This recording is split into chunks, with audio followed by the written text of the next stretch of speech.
If you find a book called The Tale of Roly Poly, don't open it. Don't even read it. The book doesn't look particularly creepy.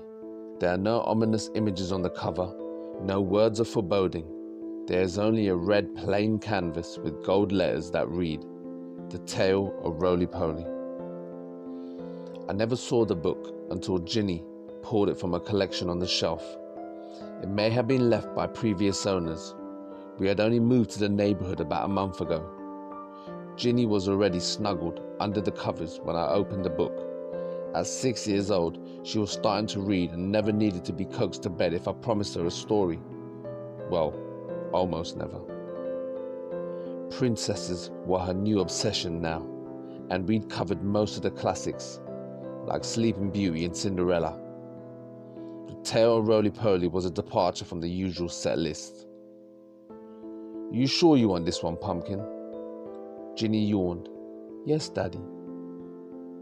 I shrugged, and I began to read.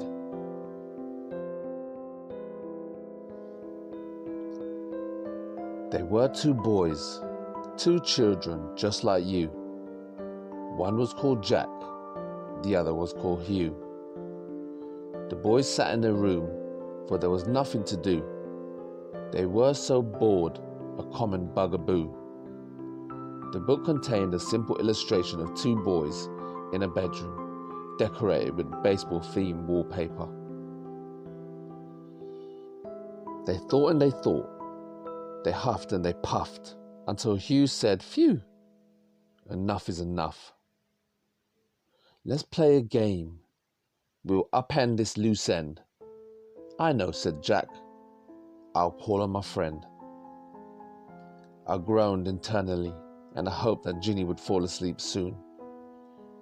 This wasn't exactly Dr. Zeus.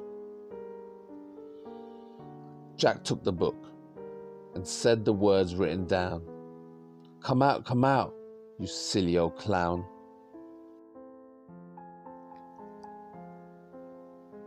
With a wish and a whoosh and fizzle and pop, Roly Poly arrived with a great big plop. There was an enormous figure that dwarfed the two boys next to him.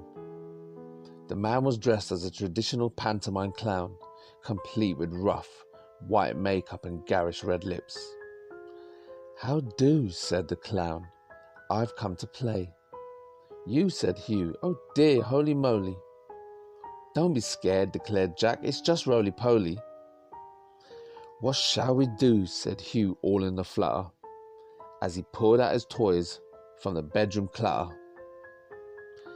There were so many games of various names, all wires and megawatts, a singing machine, a trampoline, there were even two robots. Oh no, said the clown, this will not do. Let's play some real games, ditch this techno voodoo. Come with me and you'll soon see, my home is quite grand. You have all that you need in topsy-turvy land.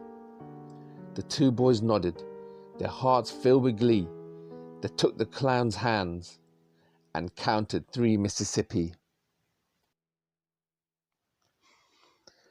Hugh and Jack closed their eyes as the world twirled and twirled. They whooped with joy as a new land was unfurled. The clown's home was quite splendid, full of candies and treats. The fun never ended. No parents, no chores, no bedtimes or rules, no horrible homework from boring old schools. The boys played and they played, and all three were glad, until one fateful day when the clown became sad.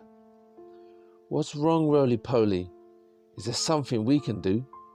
The boys asked and they asked, but their worry still grew. Oh dear, said the clown. He mumbled, my apologies, most humbled. I'm just very hungry, as his large tummy rumbled. Would you like chocolate or chips or gooey cream cakes? We have hot dogs and ice cream in every milkshakes. But the clown shook his head, for his belly did ache. Then he grabbed little Hugh. A fine meal you will make. My stomach flipped when I saw the context of the next page. I shut the book immediately. Let's call it a night, Princess, eh? What did you say? Ginny tried to protest, but her eyelids were already heavy with sleep. Oh, what happened to the boy, Daddy? I'll tell you tomorrow. I kissed Jenny on the forehead, and I turned out the light.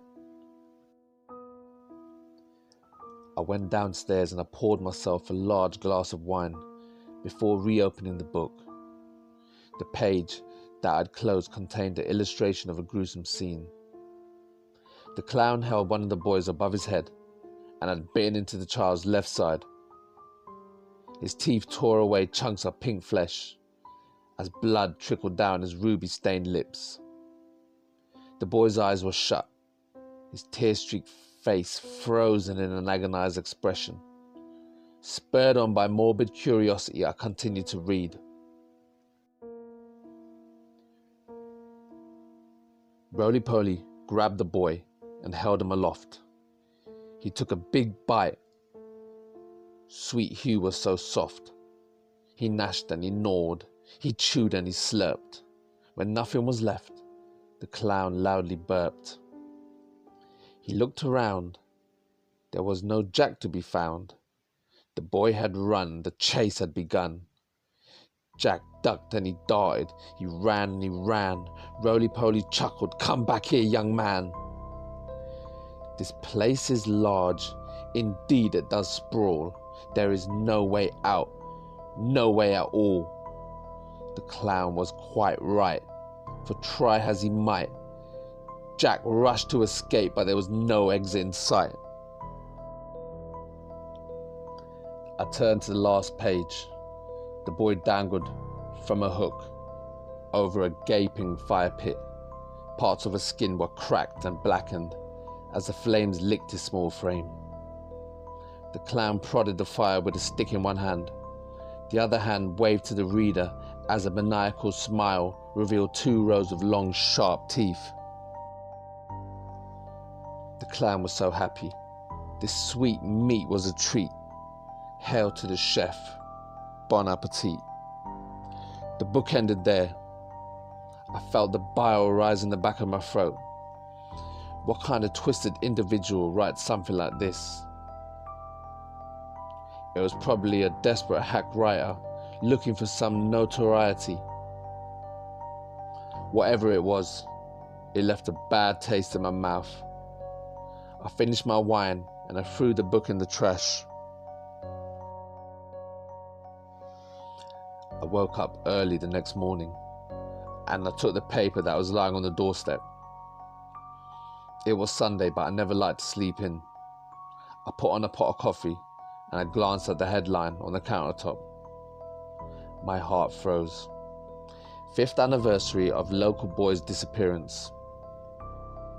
Hundreds have taken part in the remembrance rally to mark the 5th anniversary of the disappearance of the brothers Hugh and Jack Healy. The brothers, aged 8 and 6, were abducted from their home on January the 7th, 2012. Police have issued a fresh appeal for information this weekend. I ran outside and removed the cover of the trash can. Perhaps whoever wrote that book knew something about the boy's disappearance.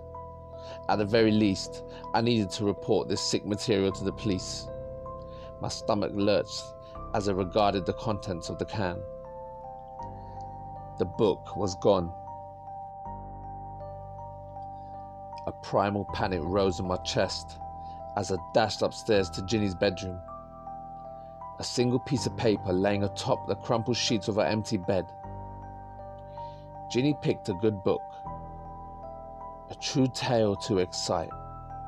But Dad did not like it. He thought it was trite. He stopped the story at the moment of glory. Oh, no, not for you.